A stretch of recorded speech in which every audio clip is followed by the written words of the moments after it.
তুমি রমজান এলে রাখো না রোজা, দিনকে করো আঘাত।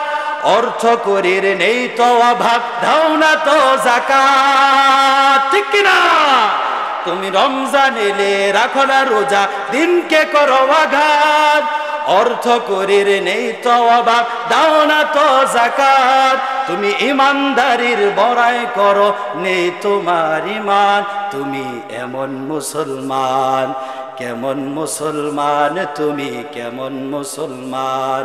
নামাজের সাথে নাই পরিচয়, মানো না কোরআন, তুমি কেমন মুসলমান। কথা কোন ঠিক কিনা? তুমি সুদের টাকায় পাহাড় ঘর, ঘুষ ছাড়ো না। দিন দুঃখী না খেয়ে মরে, খবর রাখো না। ঠিক কিনা? এই যুবকের আওয়াজ দাও না কেন? তুমি সুদের টাকায় পাহাড় গড়, ঘুষ ছাড়ো না। দিন দুঃখী না খেয়ে মরে, খবর রাখো না। তুমি ঘুষ খেয়েও বিচার করো, সাজিয়া প্রধান। তুমি ঘুষ খেয়েও বিচার করো, সাজিয়া প্রধান। তুমি এমন মুসলমান। কথা কোন ঠিক কিনা? তুমি নবীর উম্মত দাবি করো, সুন্নাহ মানো না। নবীর অপমানে তোমার হৃদয় কাঁদে না। তুমি নবীর উম্মত দাবি করো, সুন্নাহ মানো না। নবীর অপমানে তোমার হৃদয় কাঁদে না। তুমি বিজাতীয় সংস্কৃতিতে সপেছ পরাণ। তুমি বিজাতীয় সংস্কৃতিতে সপেছ পরাণ। তুমি এমন মুসলমান, কেমন মুসলমান তুমি, কেমন মুসলমান। নামাজের সাথে নাই পরিচয়, মানো না কোরআন। তুমি কেমন মুসলমান। কথা কোন ঠিক কিনা? এই জন্য আজকে থেকে আমরা নিয়ত করব 5 ওয়াক্ত নামাজ পড়া লাগবে। কথা কোন ঠিক কিনা? যতদিন জমিনের মধ্যে থাকবো ততদিন পর্যন্ত নামাজ আদায় করতে হবে, ততদিন পর্যন্ত আল্লাহ তাআলার গোলামি করতে হবে। আজকে গোলামি করলাম, আগামী কালকে করব না, এমনটা হতে পারে না। কারণ আমরা আল্লাহ তাআলাকে জিজ্ঞাসা করলাম, আল্লাহ আপনি তো আমাদেরকে আয়াতের শুরুতেই বলে দিয়েছেন কেবলমাত্র এক আল্লাহর ইবাদত করবা। তাহলে আমরা আল্লাহ ইবাদত কিভাবে করব সেই পদ্ধতিও জানলাম। এখন আমাদেরকে একটু জানায়া দেন, আমরা কতক্ষণ পর্যন্ত ইবাদত বন্দেগী করব।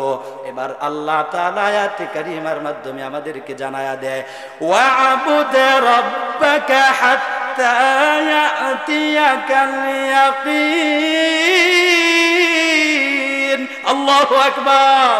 আমার আল্লাহ পাক রব্বুল আলামিন জানায়া দেয়, যতদিন পর্যন্ত দেহের ভিতরে প্রাণ থাকবে, এক কথায় মরণ পর্যন্ত তোমাদেরকে কার ইবাদত করতে হবে? সেই আল্লাহর ইবাদত করতে রাজি আছি তো? আরো আস্তে কোন রাজি আছি তো ইনশাআল্লাহ?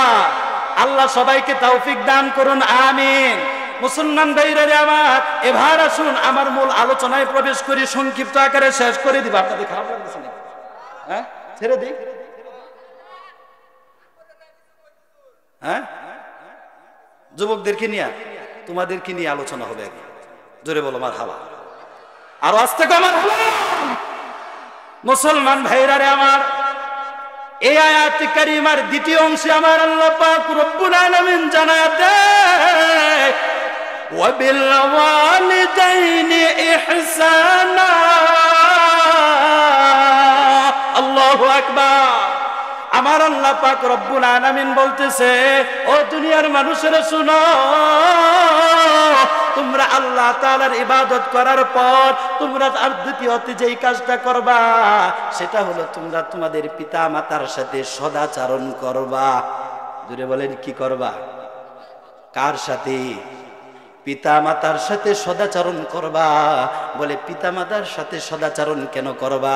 আমার আল্লাহ পাক রব্বুল আলামিন সূরাতুল আহকাফের 14 নম্বর আয়াতে কারিমার মধ্যে জানায়া দেয়, ওয়া ওয়াসাইনাল ইনসানা বিওয়ালিদাইহি ইহসানা হামালাতুহু উম্মুহু কুরহান ওয়া ওয়াদাআতুহু কুরহা وحمله وفصاله 30 شهرا।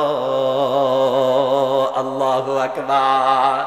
চিশতে কুরআন আই কালামে হক শিনাস রুনুমায়ে রব্বে নাস তামুদ বুনাস হরফে হরফাস রসতে দরবার মানবী মানবী দর মানবী দর মানবী।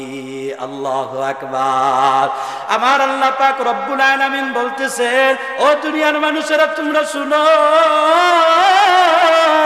আল্লাহ তাআলা তোমাদেরকে যে ঘোষণা প্রদান করে দিয়েছেন, আল্লাহ তাআলা বলতেছেন পিতামাতার সাথে সদাচরণ করবা।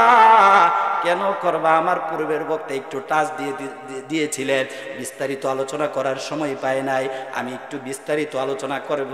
আপনারা আমাকে একটু সময় দিবেন কি? একটু সময় দেওয়া যাবে কি? যদি সারা রাত আলোচনা করি, রাজি আছেন?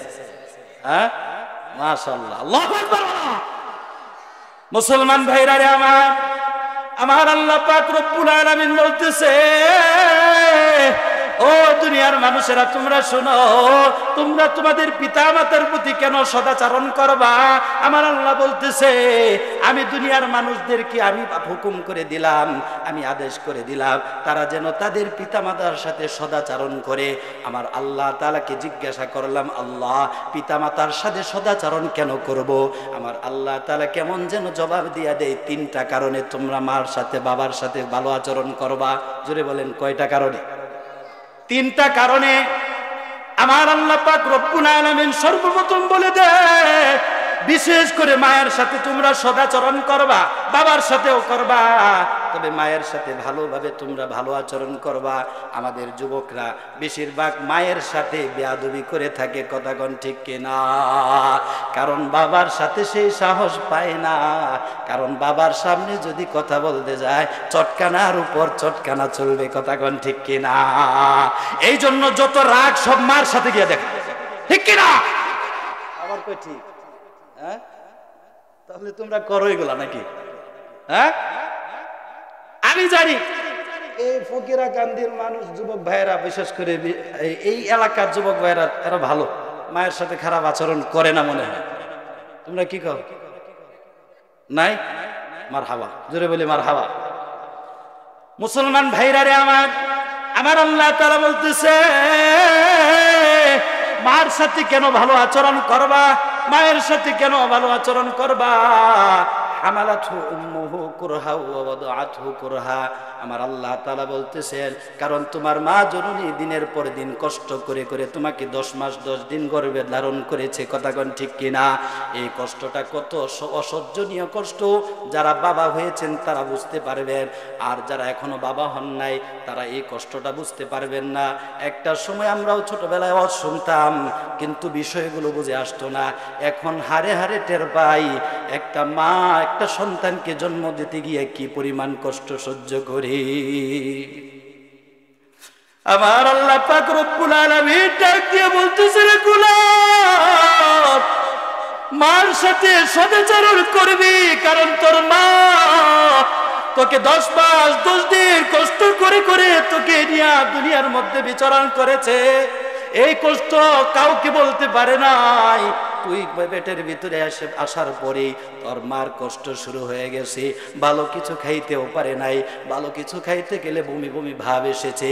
তুই যখন পেটের ভিতরে এসেছিস, তোর মাকে কি পরিমাণ কষ্ট দিয়েছিস, এটা তোর মা ছাড়া আর আমি আল্লাহ ছাড়া কেউ বলতে পারবে না। মুসলমান ভাইরা রে আমার, লন্ডনের এক বিজ্ঞানী, তিনি গর্ভবতী মাদেরকে নিয়ে একটা বিশ্লেষণ করেছিলেন, গবেষণা করেছিলেন, যে মায়ের পেটের ভিতরে বাচ্চা এসে যায়, এই মায়ের গর্ভের ভিতরে একটা বাচ্চা কি পরিমাণ নড়াচড়া করে, তার নড়াচড়াটা কেমন হয়, তার হরকতটা কেমন হয়।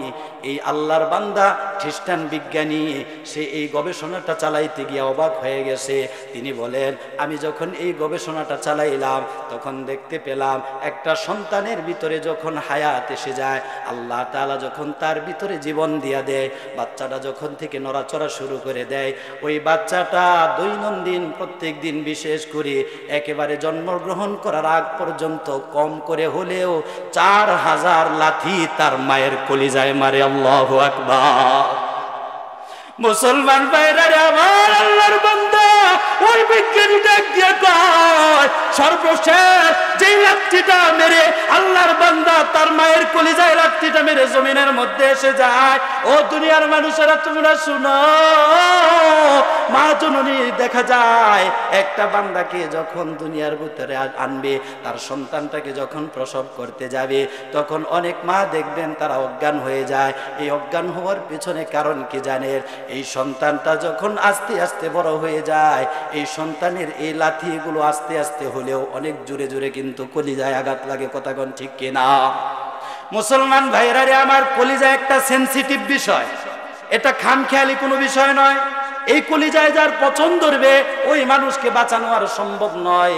পেটের ভিতরে কত না জানি আল্লাহ তাআলা নিয়ামত দ্বারা পরিপূর্ণ করে রেখেছে, কিন্তু এই কলিজাটা এমন একটা নিয়ামত, এই নিয়ামতটা যার একবার বিকলাঙ্গ হয়ে যায়, এই নিয়ামতটা যার একবার নষ্ট হয়ে যায়, ওই বান্দাকে বাঁচানো আর সম্ভব হয় না। আমার আল্লাহর বান্দা বলে, ও মুসলমান,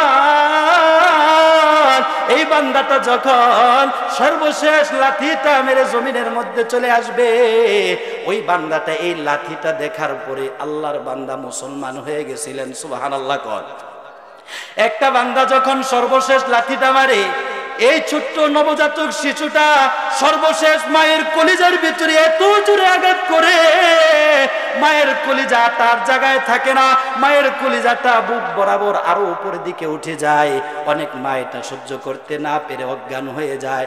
মুসলমান ভাইরা রে আমার, ওই আল্লাহর বান্দা বিজ্ঞানী ডাক দিয়া বলে, এই জমিনের ভিতরে কোনো পিতার এই কলিজার ভিতরে, কোনো বাবার কলিজার ভিতরে ওই সন্তানের একটা 4000 লাঠির মধ্য থেকে একটা লাঠি যদি বাবার কলিজায় দিত, বাবার কলিজাটা ফেটে দুনিয়া থেকে বিদায় হয়ে যেত। আল্লাহু আকবার।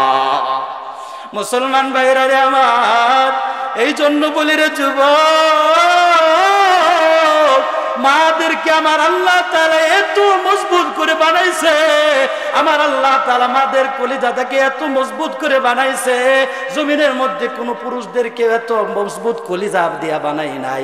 আমরা অনেক সময় বলতে পারি, বলেও থাকি যে এই লোকটার কলিজাটা অনেক বড়, এর কলিজাটা অনেক বড়, তার কলিজার ভিতরে অনেক সাহস আছে, কিন্তু আমি জানার বাকি আছি, মায়েদের কলিজার চাইতে সাহসী কলিজা জমিনের মধ্যে আর নাই। ঠিক কিনা?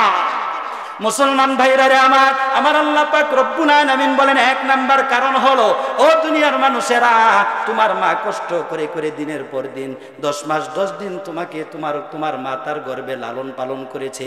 আমার আল্লাহ পাক রব্বুল আলামিন ডাক দেয়া বলে, 2 নাম্বার কারণ, যেই কারণে তোমরা তোমাদের পিতামাতার প্রতি সদাচরণ করবা, সেই কারণটা হলো আল্লাহ পাক রব্বুল আলামিন বলেন, তোমার মা তোমাকে অতি কষ্ট সহকারে প্রসব করেছে। কথা কোন ঠিক কিনা? এই জমিনের ভিতরে কত মা এই জমিন থেকে বিদায় হয়ে যায় সন্তান প্রসব করতে গিয়া। এ যুবক, তোমাকে আমি স্মরণ করে দিতে চাই, তোমার মা তোমাকে কত কষ্ট করে প্রসব করছে তোমার খবরও নাই। যেই মাকে তুমি কষ্ট দাও, সেই মা তোমাকে কত কষ্ট করে করে প্রসব করেছে, এই মাকে তুমি কিভাবে কষ্ট দিতে পারো? এই জন্য মায়ের কলিজাদেরকে আল্লাহ তাআলা এত মজবুত করে বানাইছে, কারণ যেই মা এত কষ্ট করে করে সন্তানদেরকে বুকে লালন পালন করছে, যেই মা এত কষ্ট করে করে সন্তানদেরকে 10 মাস 10 দিন গর্ভে ধারণ করেছে, যেই মা কষ্ট করে করে তাকে প্রসব বেদনা সহ্য করে তাকে দুনিয়াতে আনছে, এই জন্য হাজারো অপরাধ করলেও যুবক তোমার মা তোমার সাথে রাগ হয় না। কথা কোন ঠিক কিনা?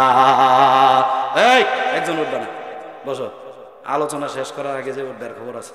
কথা কোন ঠিক কিনা? এই তোমরা রাজি আছো? হ্যাঁ, কথা কোন কে? একটু গরম করে দিই, তোমাদেরকে দেখতেছি একটু অন্যমনস্ক, কথা কইতে চাও না। ঘটনা কি? আমার একলা লাগাই দিয়া তোমরা বসে বসে গল্প করো? হ্যাঁ, এগুলা চলবে না, কথা বলতে হবে।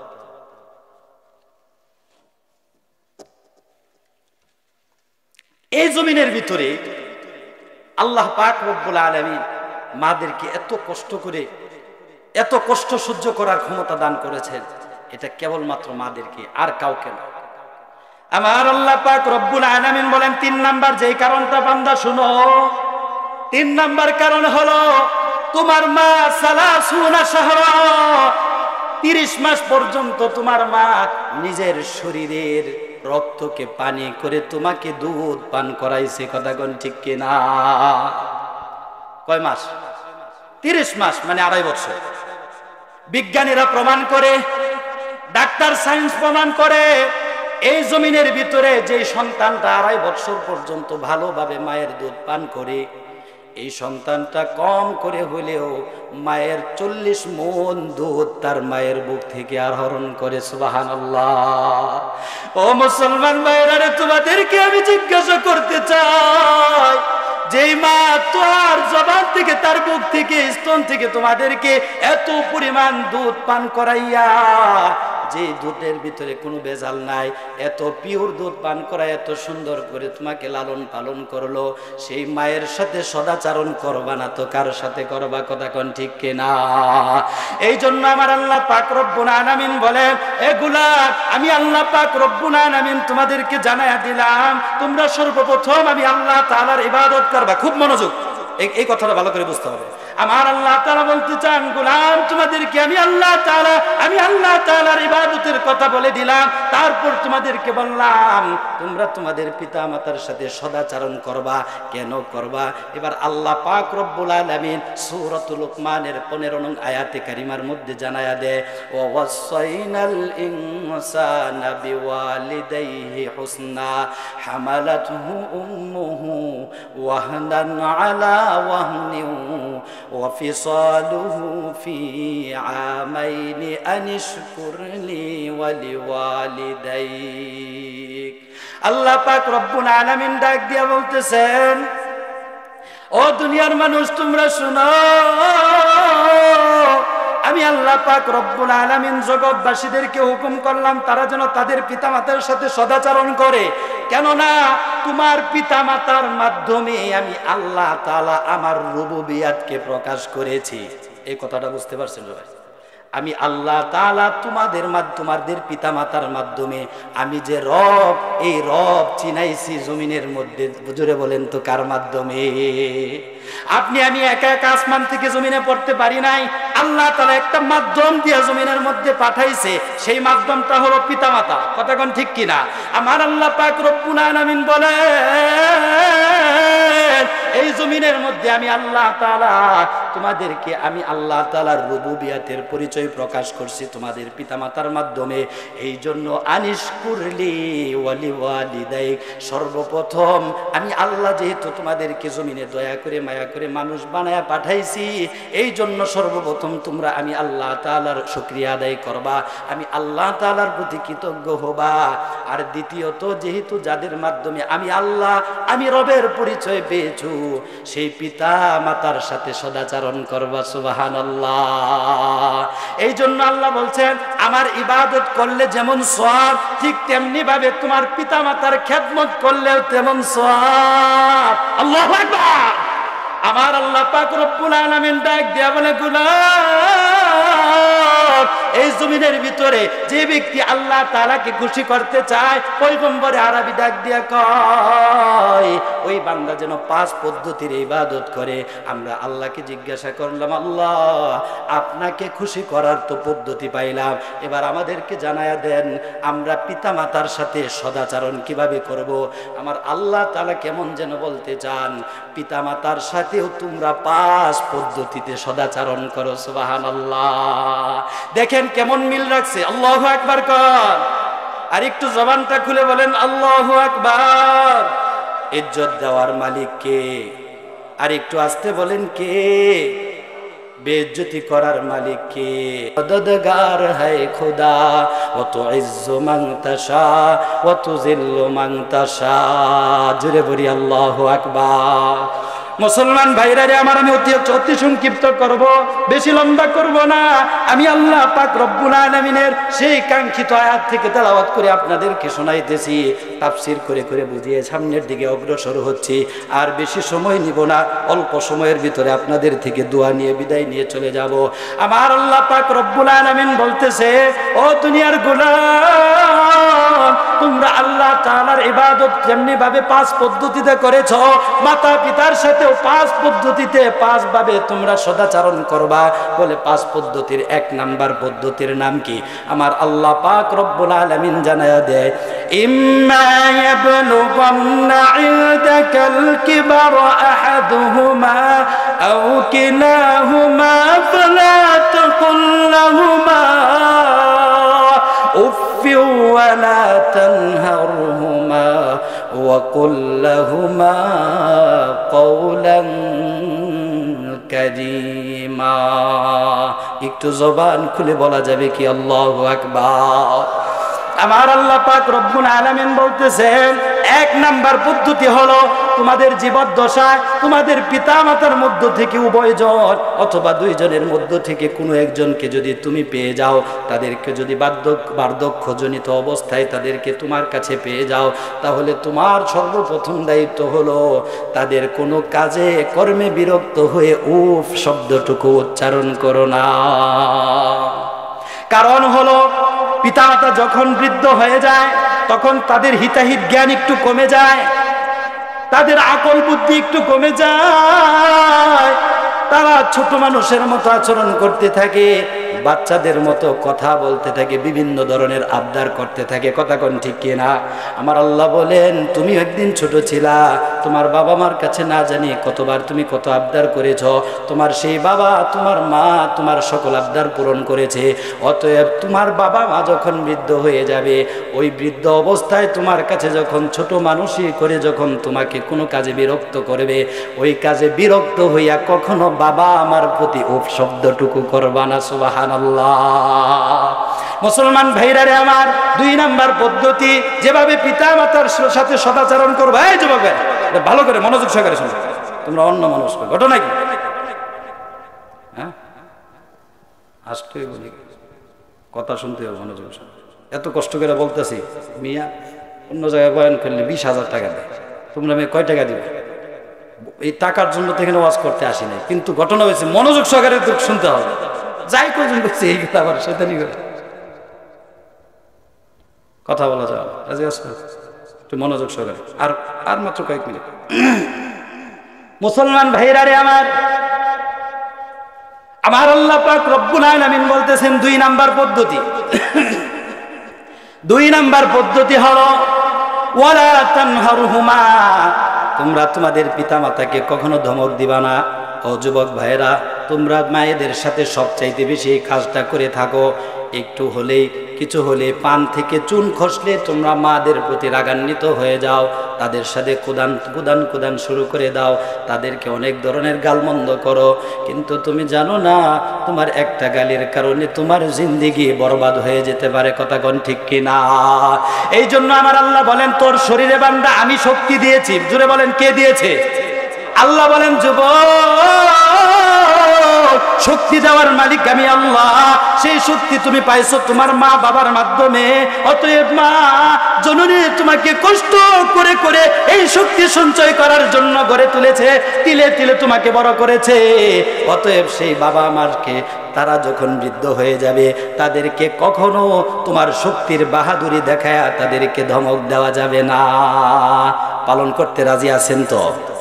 আর একটু আস্তে কোন রাজি আছেন তো? 3 নম্বরে আল্লাহ পাক রব্বুল আলামিন বলেন ওয়া কুল্লাহুমা কওলান কারীমা।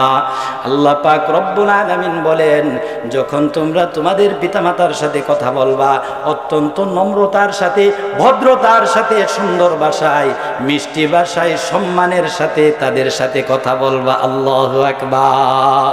মুসলমান ভাইরা রে আমার, 4 নম্বরে আমার আল্লাহ পাক রব্বুল আলামিন পিতামাতার সাথে সদাচরণ করার পদ্ধতি শিখাইয়া দিতেছে। আমার আল্লাহ পাক রব্বুল আলামিন বলতেছে ওয়াখফিদ লাহুমা জানাহাযুল্লি মিনার রাহমাহ। আমার আল্লাহ পাক রব্বুল আলামিন বলতেছে ও দুনিয়ার মানুষ, তোমরা যখন বড় হয়ে যাইবা, কেউ বড় নেতা হয়ে যাবা, কেউ বড় ইঞ্জিনিয়ার হয়ে যাবা, কেউ বড় ডাক্তার হয়ে যাবা, কেউ বা সমাজের মধ্যে অনেক বড় প্রতিষ্ঠিত মানুষ হয়ে যাবা, এই প্রতিষ্ঠিত হওয়ার পিছনে তোমার মা বাবার বড় অবদান রয়েছে। খবরদার খবরদার, প্রতিষ্ঠিত হওয়ার পর সেই পিতা মাতার সাথে খারাপ আচরণ করা যাবে না, সেই পিতা মাতাকে ধমক দিয়ে কথা বলা যাবে না, তাদের সাথে ভালো আচরণ করতে হবে, তাদেরকে সম্মানের সাথে কথা বলতে হবে। এমনকি যখন তাদের সামনে উপস্থিত হবে অত্যন্ত বিনয় নম্রতার সাথে তাদের সামনে নিজেকে উপস্থাপন করবে। সুবহানাল্লাহ। আমার আল্লাহ পাক রব্বুল আলামিন আদর্শ শিখাই দিতেছে। আল্লাহ তাআলা আদব শিখাইতেছে, বান্দা তোর পিতা মাতার সামনে এইভাবে ভালো আচরণ কর, এভাবে তুমি তোমার পিতা মাতার সাথে ভালো আচরণ করতে থাকো। এভাবে যদি করতে থাকো তাহলে যেভাবে তোমার মা বাবাও খুশি হবে, মা বাবা খুশি হলে খুশি হবেন কে?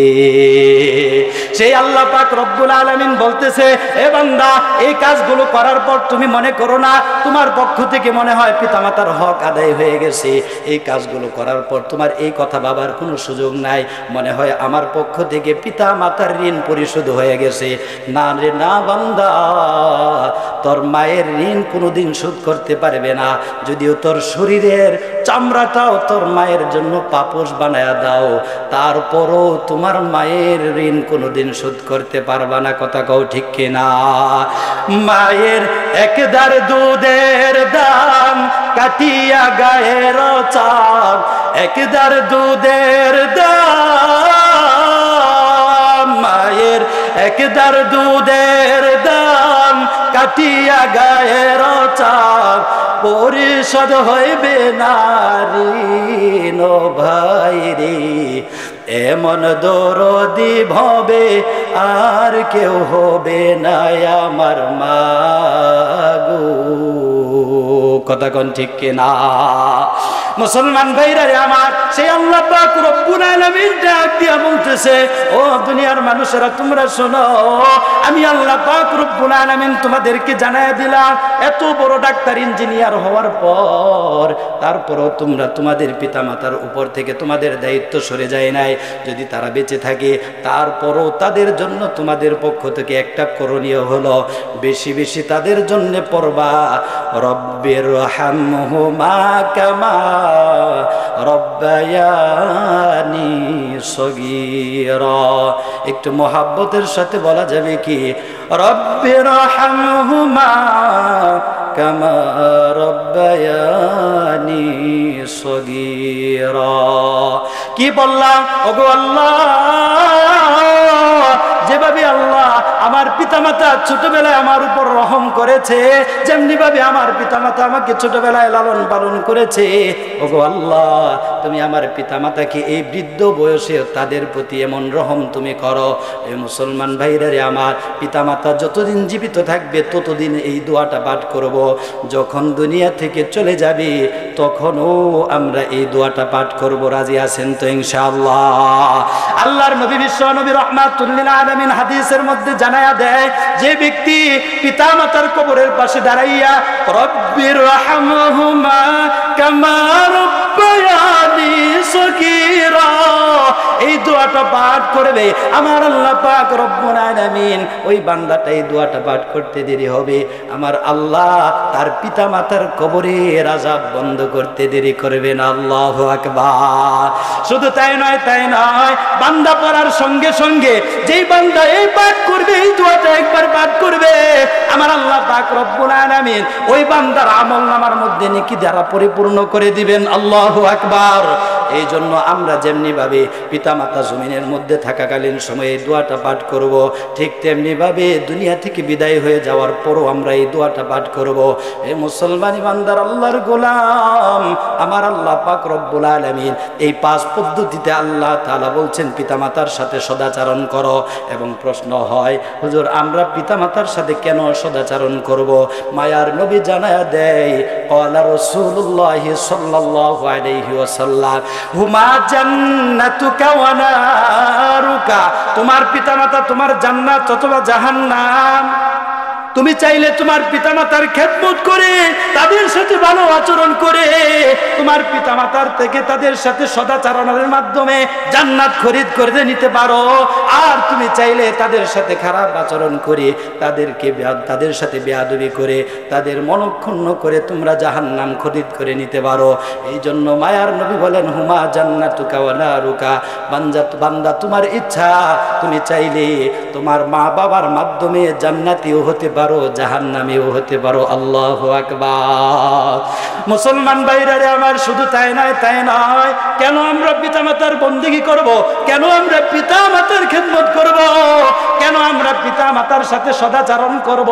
মায়ার নবী বিশ্ব নবী রাহমাতুল লিল আলামিন হাদিসের মধ্যে জানায়া দেয়, ফি সাখাতার রিজার রাব্বি ফি রিজাল ওয়ালিদি, সাখাতার রাব্বি ফি সাখাতিল ওয়ালিদি।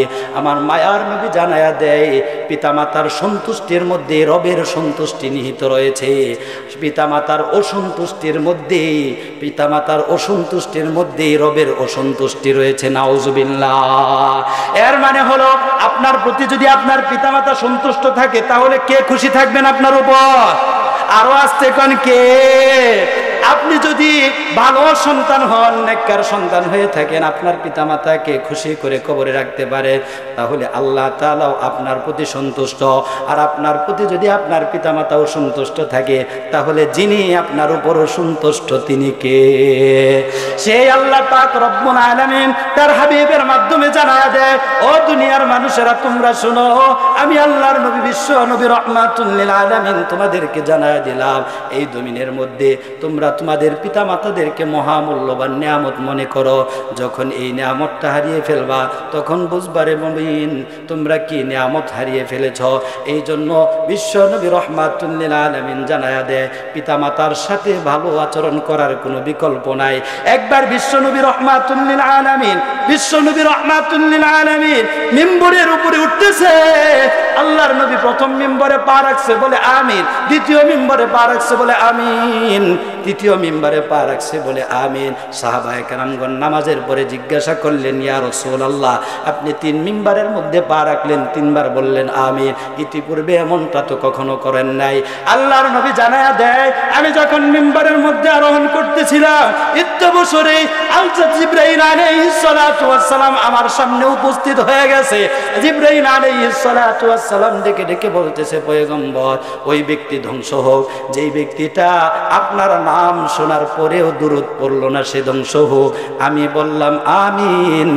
আল্লাহর নবী বলেন, 2 নম্বরে জিবরাইল দোয়া করেছে, বদদোয়া করেছে, যেই ব্যক্তি পিতামাতা 2 জনকে পেল অথবা কোনো একজনকে পাওয়ার পর তাদেরকে সন্তুষ্ট করে কবরে রাখতে পারলো না, ওই ব্যক্তিটা ধ্বংস হোক। আমি নবীজি বললাম আমিন। এ যুবক ভাইয়েরা, পর্দার অন্তরালের মা, একবার খেয়াল করে দেখো, মায়ার নবী বদদুয়া করছে, এই বদদুয়া কোনো বিফলে যাবে না। জিবরাইল আলাইহিস সালাতু ওয়াস সালাম বদদুয়া করছে, মায়ার নবী সিলমোহর লাগাইয়া দিয়েছে। এর মানে যারা পিতামাতার অবাধ্য হবে তারা দুনিয়াতেও ধ্বংস, আখিরাতেও ধ্বংস। কথা কোন ঠিক কিনা? এই যুবক ভাইরা, তোমার দুটো পায়ে ধরে বলতে চাই, জমিনের মধ্যে যদি তুমি সফলতা পেতে চাও, তাহলে তোমার মা বাবার সন্তুষ্টি ছাড়া আর কোনো গতি নাই। তোমার পিতামাতাকে সন্তুষ্ট করে তারপর কবরে রাখো। যদি আজকে তোমার পিতামাতা জমিনের মধ্যে বেঁচে থাকে, তাহলে আজকে এখান থেকে গিয়ে বাড়িতে গিয়ে মা বাবার পায়ে ধরে তোমরা একটু দোয়া চাইবা, ওগো মা, জীবনে বহু গুনাহ করে ফেলেছি, বহু অপরাধ করে ফেলেছি, বহুবার অবাধ্য হয়েছি, আজকে থেকে আর আপনার সাথে বেয়াদবি করব না। আমাদের যুব সমাজরা লজ্জাবোধ করে মায়ের কাছে মাপ চাইবে, এটা কেমন দেখা যায়? আমি যুবক মানুষ, টকবকে যুবক, কথা কোন ঠিক কিনা?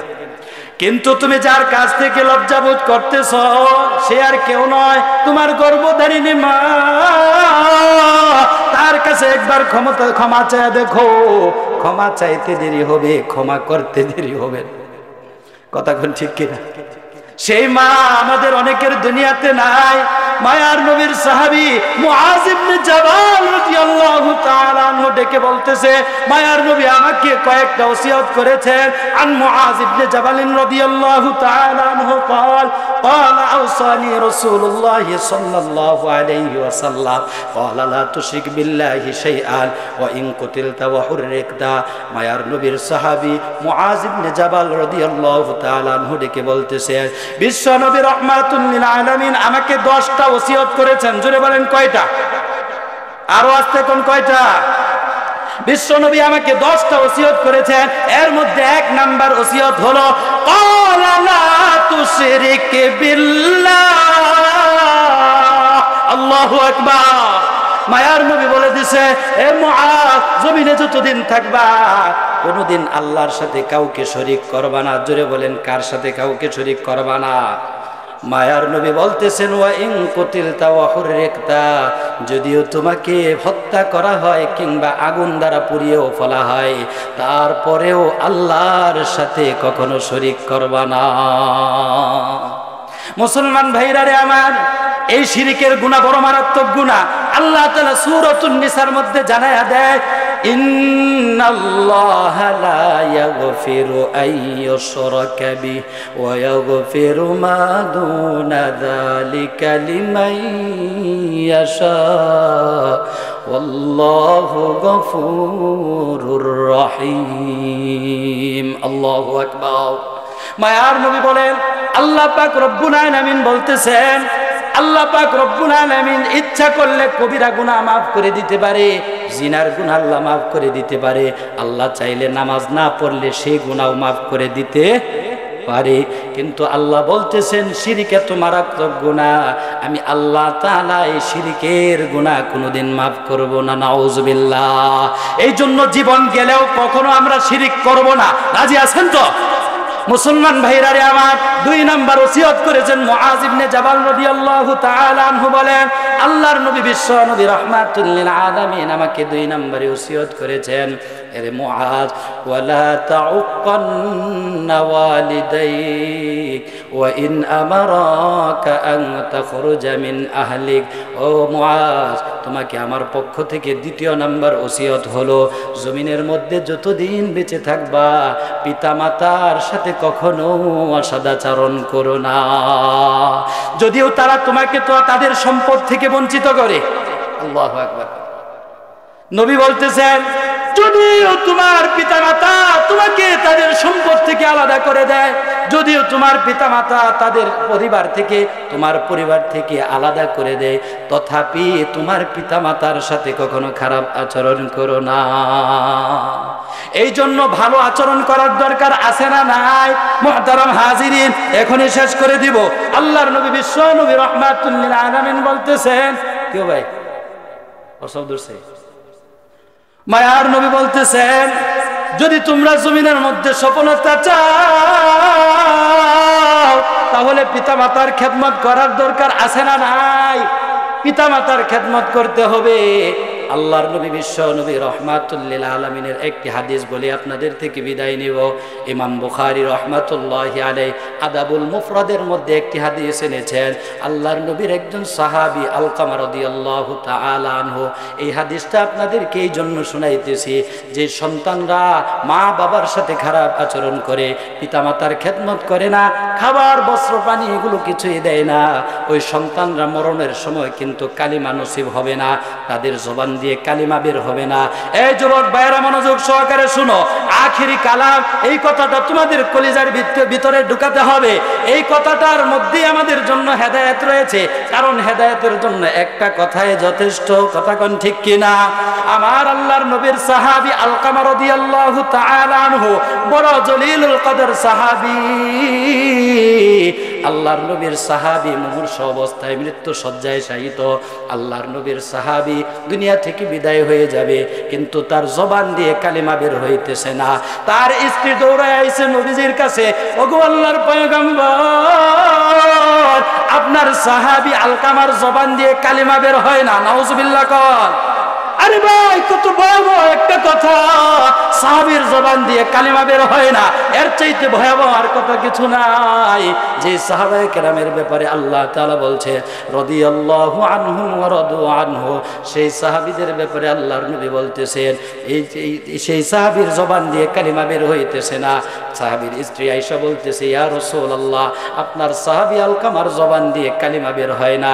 এবার আল্লাহর নবী বিশ্ব নবী রাহমাতুল লিল আলামিন চারজন সাহাবায়ে কেরামকে আলকামা রাদিয়াল্লাহু তাআলা আনহুকে কালিমার তালকিন দেওয়ার জন্য তার বাড়িতে পাঠিয়ে দিলেন। বিশ্ব নবীর অনুমতি পাইয়া বেলাল রাদিয়াল্লাহু তাআলা আনহু আর তিনজন সাহাবায়ে কেরামদেরকে নিয়ে চলে গেলেন। আলকামাকে ডাক দিয়া বলতেছে আলকামা, কালিমা পাঠ করো, তুমি তো দুনিয়া থেকে বিদায় নিয়ে চলে যাবা, কারণ আখিরি কালাম যদি তোমার জবান থেকে কালিমা না বের হয় তাহলে তোমার সারা জিন্দেগীর আমল বরবাদ হয়ে যাবে। কথা কোন ঠিক কিনা? বিশ্ব নবী রাহমাতুল লিল আলামিনের সাহাবী বারবার কালিমার তালকিন করতেছে কিন্তু জবান দিয়ে কালিমা বের হয় না। এবার হযরত বেলাল রাদিয়াল্লাহু তাআলা আনহু আলকামার এই মুমূর্ষু অবস্থাটা দেখে নবীজির দরবারে দৌড়ায় আসে। আয়েশা বলতেছে ইয়া রাসূলুল্লাহ, আলকামা বিদায় নিবে, আমরা বারবার বলার পরও তার জবান থেকে কালিমা বের হইতেছে না। ওগো আল্লাহর পয়গম্বর, আমরা কি করব, নিরুপায়, অনেক চেষ্টা করার পরও তার জবান থেকে কালিমা বের করতে পারলাম না। এবার বিশ্ব নবী রাহমাতুল লিল আলামিন বললেন আলকামার কি বাবা অথবা মা দুনিয়াতে বেঁচে আছে কিনা? বলে হ্যাঁ, আলকামার মা দুনিয়ার মধ্যে এখনো বেঁচে আছে, বাবা নাই। বলে যাও যাও, তোমরা আলকামার মাকে ডেকে নিয়ে আসো, যদি উনি না আসতে পারি তাহলে আমি আল্লাহর রাসূল আলকামার মার কাছে গিয়ে হাজির হয়ে যাব। সুবহানাল্লাহ। আল্লাহর নবী বিশ্ব নবী রাহমাতুল লিল আলামিন খবর পাঠালেন আলকামা রাদিয়াল্লাহু তাআলা আনহুর মা বিশ্ব নবীর দরবারে আয়েশা হাজির হয়ে গেছে। ডাক দিয়া বলতেছে আলকামার মা, তোমার সন্তান মুমূর্ষু অবস্থায় দুনিয়া থেকে বিদায় হয়ে যাবে, কিন্তু তার জবান দিয়ে কালিমা বের হয় না। তোমার কাছে জানতে চাই আলকামা কি এমন অপরাধ করেছে যে তার জবান দিয়ে কালিমা বের হতে চায় না? মায়ার নবীর সাহাবীর মা এবার ডাক দিয়া বলতেছে ওগো আল্লাহর রাসূল, আলকামার তো নামাজের কোনো অভাব নাই, তার তো রোজার কোনো অভাব নাই, হজের কোনো অভাব নাই, নফল ইবাদতের কোনো অভাব নাই, অনেক ধরনের ইবাদতের সাথে সে জড়িত, কিন্তু একটা জায়গায় সে দুর্বল, সেটা হলো সে মায়ের ব্যাপারে তার স্ত্রীকে একটু বেশি প্রাধান্য দেয়, এই জন্য আমি মা তার প্রতি নারাজ। মায়ার নবী ডাক দিয়া বলতেছে ওগো আলকামার মা, আপনার সন্তান দুনিয়া থেকে বিদায় হয়ে যাবে, আপনি কি এই মুমূর্ষু অবস্থায় আপনার সন্তানকে ক্ষমা করবেন না? বলে না না ওগো আল্লাহর রাসূল, আলকামা আমাকে এত বেশি কষ্ট দিয়েছে, আমার কথার উপরে তার স্ত্রীর কথাকে বেশি প্রাধান্য দিয়েছে, আমি কলিজার ভিতরে মা এত কষ্ট পেয়েছি, আমি আলকামাকে কখনোই ক্ষমা করতে পারবো না। আমার আল্লাহর নবী বিশ্ব নবী রাহমাতুল লিল আলামিন অনেক চেষ্টা করেও যখন তার থেকে ক্ষমা নিতে পারলেন না, এবার বেলাল রাদিয়াল্লাহু তাআলা আনহুকে ডেকে বললেন এরে বেলাল, যাও যাও লাকড়ি সংগ্রহ করো, জমিনের মধ্যে থেকে লাকড়ি নিয়ে আসো। আলকামার বাড়ির উঠানের মধ্যে লাকড়ি সংগ্রহ করা হলো, স্তূপ করে রাখা হলো। এবার পয়গম্বর আরবি সাল্লাল্লাহু আলাইহি ওয়াসাল্লাম ওই লাকড়িগুলোর ভিতরে আগুন জ্বালায়া দিলেন। সাহাবায়ে কেরামদেরকে ডেকে বলতেছে যাও যাও আলকামাকে নিয়ে আসো, আমি আলকামাকে আগুনের মধ্যে নিক্ষেপ করব। আলকামার মা এবার ডাক দিয়া বলতেছে ওগো আল্লাহর রাসূল, আমি কিভাবে মা হয়ে এটা সহ্য করতে পারি? আপনি এত বড় একটা বিস্ফোরক মন্তব্য কিভাবে করতে পারলেন? আমার সন্তান আলকামাকে, যেই সন্তানকে আমি 10 মাস 10 দিন পেটে লালন পালন করেছি, যাকে আমি কষ্ট করে করে প্রসব বেদনা সহ্য করে দুনিয়াতে প্রসব করেছি, যেই সন্তানকে আমি এত দয়া করে মা করে এত আদর করে করে বানাইলাম, এত মহব্বত করে করে তাকে আমি বড় করলাম, আমি আল্লাহর রাসূল এই আলকামাকে মায়ের সামনে কিভাবে আপনি আগুনের মধ্যে ফেলে দিবেন? এবার আল্লাহর নবী বিশ্ব নবী রাহমাতুল লিল আলামিন ডেকে বলতেছে ওগো আলকামার মা, তোমার কলিজার মধ্যে কষ্ট হয়, এই দুনিয়ার এই সামান্য আগুনের মধ্যে আমি আলকামাকে ফেলে দিব, এই জন্য তোমার কষ্ট হয়, কিন্তু আল্লাহ তাআলা আলকামাকে এর চাইতে 1000 গুণ বেশি পাওয়ারি আগুনের মধ্যে ফেলে দিবে যদি তুমি মা হইয়া আলকামাকে ক্ষমা না করো। মায়ার নবীর এই কথাটা শোনা মাত্র আলকামার মা ডাক দিয়া বলে, ওগো আল্লাহর রাসূল, যদি আমি মা জননী ক্ষমা না করার কারণে আমার সন্তান আলকামা জাহান্নামের আগুনের ভিতরে জ্বলতে হয়, তাহলে আপনি সাক্ষী থাকুন, আমি মা হয়ে এটা সহ্য করতে পারবো না। এই মুহূর্তে আমি আলকামাকে ক্ষমা করে দিলাম। ক্ষমা করার সঙ্গে সঙ্গে, ক্ষমা করতে দেরি হয়েছে, সঙ্গে সঙ্গে আলকামার জবান দিয়ে উচ্চারণ হয়ে গেছে, লা ইলাহা ইল্লাল্লাহু মুহাম্মাদুর রাসূলুল্লাহ সাল্লাল্লাহু আলাইহি ওয়াসাল্লাম। এই জন্য যুবক ভাইরা তোমাদেরকে ডেকে ডেকে বলতে চাই, আল্লাহর নবী বিশ্ব নবী রাহমাতুল লিল আলামিন আলকামার দাফন করলেন, নিজের হাতে গোসল করালেন। দাফন করার পর আল্লাহর নবী ওই আলকামার কবরের পাশে দাঁড়াইয়া নবীজি এই হাদিসটা বর্ণনা করেছিলেন, এই জমিনের ভিতরে যে সকল মানুষেরা মাতা পিতাকে স্ত্রীর কথার উপর প্রাধান্য দিবে না, মায়ের কথার উপর স্ত্রীদেরকে প্রাধান্য দিবে, তাদেরকে আল্লাহ পাক রব্বুল আলামিন মৃত্যুর সময় কালিমা নসিব করবেন না। নাউযুবিল্লাহ। দুই কথার সঙ্গী পাইয়া আমরা আমাদের মাকে ভুলে যাই, বিয়ে করার পর সংসার আলাদা করে ফেলি, মনে করি কত কিছু আমাদেরকে জোড়াতে হবে। সংসার যদি আলাদা না করি তাহলে এগুলো জোড়াবো কিভাবে? মাকে দিতে হবে, বাবাকে দিতে হবে, চাকরি করি কয় টাকা। কিন্তু মুসলমান ভাইরারে আমার, আপনি জানেন না আপনার এই অংশ থেকে আপনার মা বাবা যা খাবে আল্লাহ তাআলা তার চাইতে বেশি গুণে বাড়ায় আপনার কাছে ফেরত দিবে। কথা কোন ঠিক কিনা? বাপ মা খাইলে কমে কোনোদিন? এই মুসলমান, বাপ মা খাইলে কোনোদিন কমে? তাহলে বাপ মারে কিভাবে, কত বড় ডাকাত সন্তান তুমি, তোমার মাকে আলাদা করে দিছো, তোমার বাবাকে আলাদা করে তুমি খাও। হ্যাঁ, যদি সংসারের মধ্যে এমন আগুন লেগেই থাকে তাহলে আলাদা হবে, কিন্তু বাবা মার খবর সঠিকভাবে রাখতে হবে। রাজি আছেন তো ইনশাআল্লাহ? আল্লাহ তাআলা আমাদের সবাইকে, প্রত্যেককে পিতা মাতার খেদমত করে করে এই জমিনের মধ্যেই আল্লাহ তাআলার সন্তুষ্টি হাসিল করার তৌফিক দান করুন। সকলে বলে আমিন।